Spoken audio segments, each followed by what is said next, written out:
As the communication world evolved, moving from snail mail to email, South African Post Office has repeatedly failed to implement digital transformation initiatives, losing ground in the modern logistics landscape. I think if you go back to the classic iteration of what postal services were meant to be, postal services fulfill what we refer to as a universal service obligation, which was obviously to connect as many human beings for as cheaply as possible. So when you look at the type of footprint that a post office would have, it was in fulfillment of that particular mandate.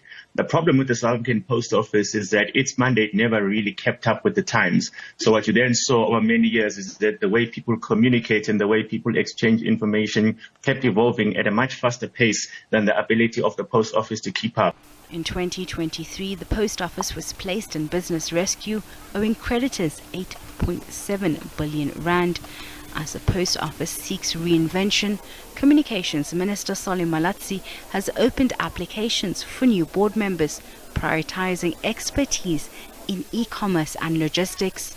President Cyril Ramaphosa also signed the Post Office Amendment Act in December, allowing the entity to expand its mandate from basic postal services to diversified services and expand its revenue generation streams and repurpose the post office infrastructure.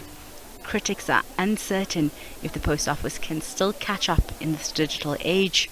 So when you then look at what this amendment bill tried to do, it was essentially trying to bring the post office into the 1990s, allowing it to essentially be part of a much wider and a much more modern communications ecosystem. Now, unfortunately, that happened far too late, and it really is a type of action that, while good in intention, is unlikely to get the type of outcomes that the government had in mind when they first thought about this particular step. And unfortunately, it is indeed a type of a stillborn exercise. The ability to adapt, I think, has been lost. So we still find that the old post office of the 80s is still trying to digitize the old post office of the 80s. The same scenarios, the same paper processes, they're trying to turn electronic. They're not adding new digital options that aren't the same as paper to provide to South Africa. They really need a refresh. They need to step away from the model of the 80s and come into a whole new world and bring in the experts that can help them. Government is hoping to collaborate with the private sector to maximize its offerings. However, the move has been seen with some skepticism. There has to be a want to do it. We've seen it for the last couple of years. As you said, it's been a decade. And unfortunately, over time, management changes have caused, various proposals to be pushed aside. But the latest push by the minister themselves to go to triple P options, to private partnerships, is definitely the minister's words, but not necessarily what's happening on the ground.